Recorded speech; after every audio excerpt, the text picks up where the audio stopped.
Ivoiriennes, Ivoiriens, mes chers compatriotes, chers amis de la Côte d'Ivoire, je suis particulièrement heureux de m'adresser à vous à l'occasion de la célébration du 64e anniversaire de l'indépendance de notre beau pays. C'est un jour très important pour nous tous, Ivoiriennes et Ivoiriens, ainsi que pour toutes les populations vivant en Côte d'Ivoire. La date du 7 août est chargée de symboles et de valeurs gravées en chacun de nous. C'est l'occasion de revisiter notre histoire et l'ambition de nos dévanciers. En cela, le choix de la ville historique de Grand-Bassam, première capitale de la Côte d'Ivoire pendant la période coloniale, pour abriter cette commémoration, est un symbole important. Grand-Bassam nous rappelle l'héroïsme et la mémoire de Marie Corée, Anne-Marie Ragy et de toutes ces vaillantes femmes, figures emblématiques de la lutte anticoloniale qui ont marché en décembre 1949 pour réclamer la liberté et la justice. Elles ont su dépasser leurs différences. Elles ont su s'unir et marcher main dans la main pour une Côte d'Ivoire libre et indépendante. Elles sont une inspiration pour chaque Ivoirienne et chaque Ivoirien. J'ai bien évidemment une pensée pieuse et pleine de reconnaissance pour le père de la nation, feu le président Félix Houphouët-Boigny, ainsi que pour tous ses compagnons de lutte. Ils ont mené le combat pour l'indépendance de notre pays. Nous devons nous montrer dignes de tous les sacrifices qu'ils ont consentis dans notre marche résolue vers le progrès. Nous devons faire de la cohésion sociale le socle de notre développement. Les valeurs qu'ils nous ont léguées, la fraternité, l'union, la discipline, le travail, doivent être notre boussole et nous guider en toutes circonstances. Nous devons continuer de travailler pour la paix. Rien que la paix sociale, la paix des cœurs. Mes chers compatriotes, la commémoration de notre accession à la souveraineté est aussi l'occasion de jeter un regard rétrospectif sur les avancées que nous avons enregistrées. C'est également l'opportunité de mieux apprécier les défis actuels et les enjeux futurs.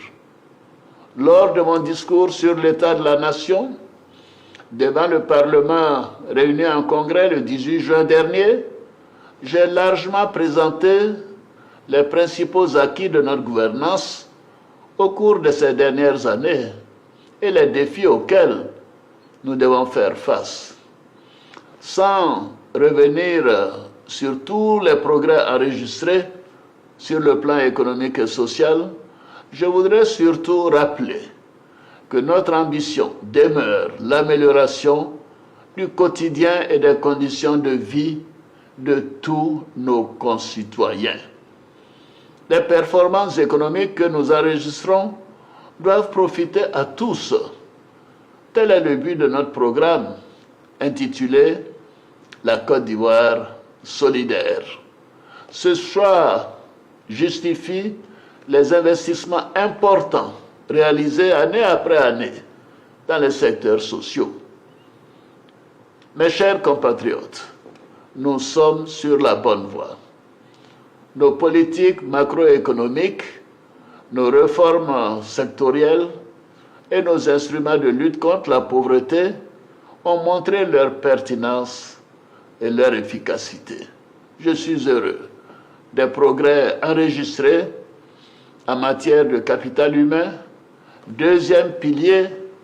du Plan national de développement 2021-2025. Qu'il s'agisse d'indicateurs sociaux ou de développement, nous avons enregistré des progrès significatifs grâce aux nombreux projets et réformes mis en œuvre dans les secteurs de la santé, de l'éducation, de l'enseignement technique et de la formation professionnelle, ainsi que de la nutrition. Ainsi, au niveau de l'éducation, de l'enseignement supérieur, de l'enseignement technique et de la formation professionnelle, nous travaillons à mieux préparer nos enfants et notre jeunesse aux défis du monde moderne et à leur insertion socio-professionnelle. J'encourage le gouvernement à poursuivre et à accélérer ses efforts pour que le programme jeunesse produise encore plus d'impact et plus de résultats tangibles. Nous devons offrir davantage d'opportunités pour l'expression du talent et du génie créatif de nos jeunes. Au niveau de la santé, dans le cadre de la mise en œuvre du programme hospitalier qui vise à renforcer les infrastructures, les services et le personnel de santé, nous travaillons à offrir aux populations des centres de santé de référence dans toutes les régions. Ce maillage resserré des infrastructures sanitaires sur le territoire national concourt à l'extension de l'offre de soins de la couverture maladie universelle en vue de garantir à nos populations des soins de santé de qualité à moindre coût. Le rythme de progression de l'enrôlement de nos populations à la CMU est encourageant. Cependant, nous devons poursuivre nos efforts pour que cet instrument de solidarité nationale, puisse bénéficier à un plus grand nombre de personnes. Dans ce contexte, notre politique de décentralisation sera poursuivie et renforcée par une meilleure prise en charge des priorités locales.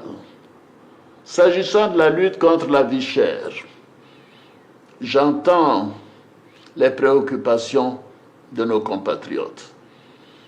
Malgré les mesures que nous avons prises, à savoir l'augmentation du SMIC, les revalorisations importantes des salaires des fonctionnaires et agents de l'État, les subventions des prix des produits de première nécessité, la subvention des prix de l'électricité et du carburant, le déploiement des filets sociaux à travers le pays, les attentes demeurent importantes. Nous continuerons nos efforts pour accroître l'offre de la production, notamment des produits vivriers, améliorer la chaîne logistique et la mise sur le marché de produits transformés localement. Je demande donc au Premier ministre, chef du gouvernement, de poursuivre les efforts et d'accélérer la mise en œuvre des projets dans le cadre d'un plan réactualisé pour plus d'efficacité dans la lutte contre la vie chère, à laquelle le monde entier, et en particulier les pays africains, font face avec acuité.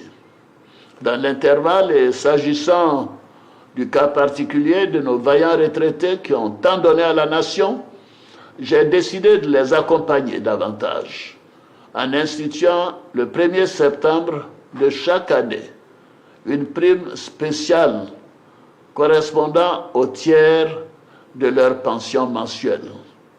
Les dispositions seront prises pour que nos retraités des secteurs publics et privés bénéficient dès ce mois de septembre 2024 de cette nouvelle prime.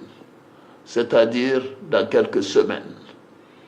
S'agissant du monde rural, nous veillons à poursuivre l'application rigoureuse de notre politique de commercialisation des produits d'exportation, en vue de préserver nos producteurs des effets de l'instabilité des cours des matières premières. Nos politiques sociales ont fait reculer la pauvreté en Côte d'Ivoire. Cependant, nous restons conscients des efforts complémentaires à fournir. Et c'est pourquoi nous demeurons engagés à construire une solidarité toujours plus grande pour le plus grand nombre. Nos populations, surtout les moins favorisées, doivent être mieux protégées et mieux accompagnées. Mes chers compatriotes, chers frères, chères sœurs, dans notre marche vers le développement, les décisions parfois difficiles que nous avons à prendre peuvent provoquer des incompréhensions ou même de la colère. Notre devoir est de rester attentif à vos préoccupations et de travailler à minimiser les conséquences des exigences du développement d'un pays moderne sur les populations impactées. J'ai instruit le gouvernement à l'effet de prendre toutes les dispositions nécessaires pour accélérer et finaliser l'indemnisation des familles concernées par les libérations des emprises dans le cadre des travaux des voies d'accès au 4e pont, conformément à nos pratiques dans le cadre de la mise en œuvre des projets de développement. La solidarité de l'État doit se manifester dans le respect des lois et des droits de chaque citoyen. C'est l'occasion pour moi d'exprimer mes regrets pour les pertes en vie humaine enregistrées pendant les fortes pluies de ces derniers mois. Malgré toutes les mesures prises dans les zones à risque, je présente mes condoléances les plus émues aux familles des victimes. Je voudrais à nouveau les assurer de l'assistance et du soutien du gouvernement.